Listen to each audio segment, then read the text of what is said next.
So Georgia jumped on the bandwagon of we're going to legislate 3D printers out of existence. But before we get into that, guys, please remember to stop at onlytackerfans.shopify.com. That's my merchandise store. Again, I'm permanently demonetized from YouTube. This is how I pay my bills.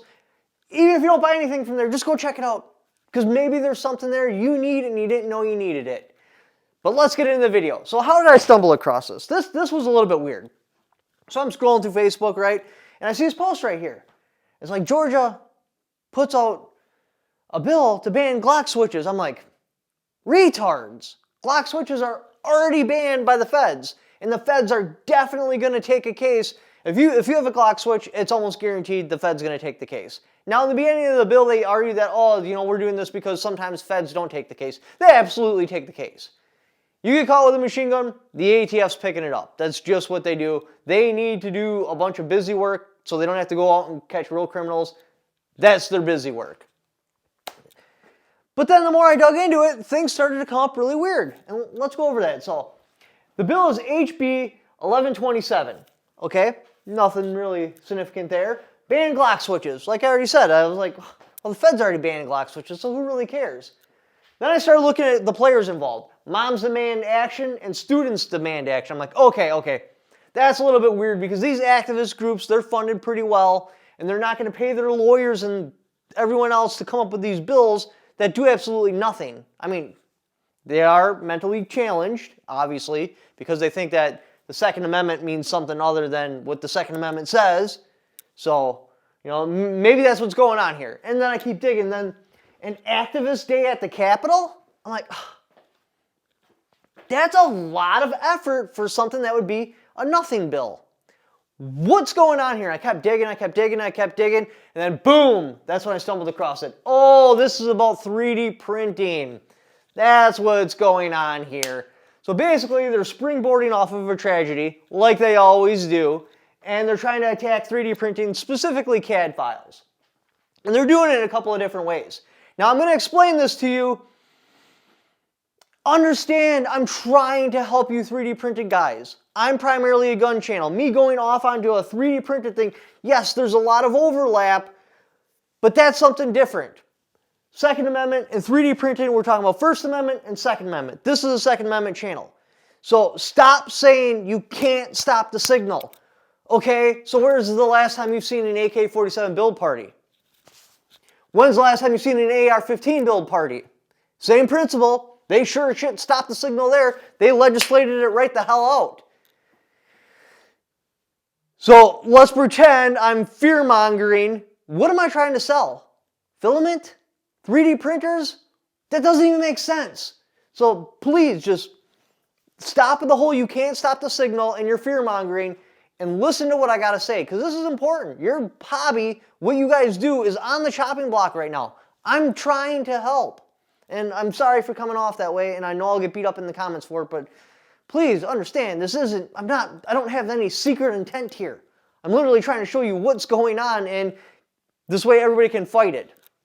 All right, so how are they planning to do this in Georgia? First one is constructive possession. They're basically trying to argue that a 3D printer, plus filament, plus a CAD file of, say, a Glock lower, is constructive possession. You have the tools, the means, and the resources to make a Glock at will, or a Glock switch, or an AR-15 lower at will. You are in constructive possession, even if you haven't done it yet. So, moving on from there, then they go to manufacturing. This is for the CIs, or confidential informants. This is so they can have their little secret little police come in there and try to talk you into hitting print. And then they don't have to wait for it to be printed to be done. They can say that just the manufacturing alone is illegal. So therefore, once you hit the start button, or once the confidential informant gets you to agree to the print, now you've agreed to manufacturing, now they can come after you. That's their, like I said, that's for the CIs. That's how they're going to work their undercover stings. Then combination of parts. So basically what they're saying here is gun plus CAD file switch. Well, that's a combination of parts used to convert a firearm to a machine gun. You're in possession of a machine gun. Or AR-15 plus CAD file for a machine gun conversion device. Well, that's a combination of parts. And basically that's what they're doing. They're springboarding off of the federal definitions, because the federal definition does have a combination of parts It does have a manufacturing, and it does have constructive possession. They're taking that and they're applying it to the 3D printed world because they know they can't stop the actual files being shared. That's a huge First Amendment issue. However, they can arrest the shit out of people in possession of the files, therefore making it so nobody wants to have the files. Because why would you want to have that file? And if you have it, you're not going to want to share it because you're not going to want anybody to know that you have the file. So therefore, they've effectively stopped the signal.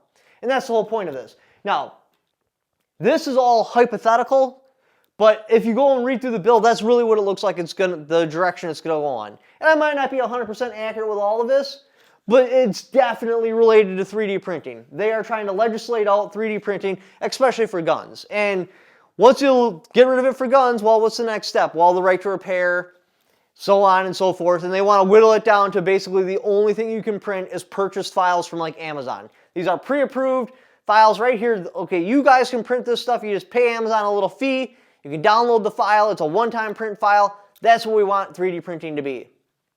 And like, I get it. I do. 3D printers are powerful and they open up the door for a lot of freedom. Because before, if you wanted to manufacture like a firearm or a lot of stuff yourself, you had to have things like lathes, milling machines, CNC machines. Now you can do all that, depending on, I mean, obviously it's got to be made out of plastic, but for like $500. So instead of thousands of dollars to manufacture your own stuff, $500, and it's super simple to do. Before, you had to know what you were doing on a lathe to manufacture something. You don't on this. You click the file you want, beep, start printing. That's it. You have to know some basic filament knowledge of what type of filament you need to use. Anyways, hope this information reaches the right people so they can fight this. If you'd like to help support the channel directly and you don't want to shop at Only Tactical Fans at Shopify.com, the Amazon affiliate link is a great way to go. Go down to the description, click on that link. Even if you don't purchase what that link is for, just clicking on it. Doing the Amazon shopping you were already going to do anyway, I had a little kickback for it because you came there off my channel. Thanks for watching. Don't forget to subscribe.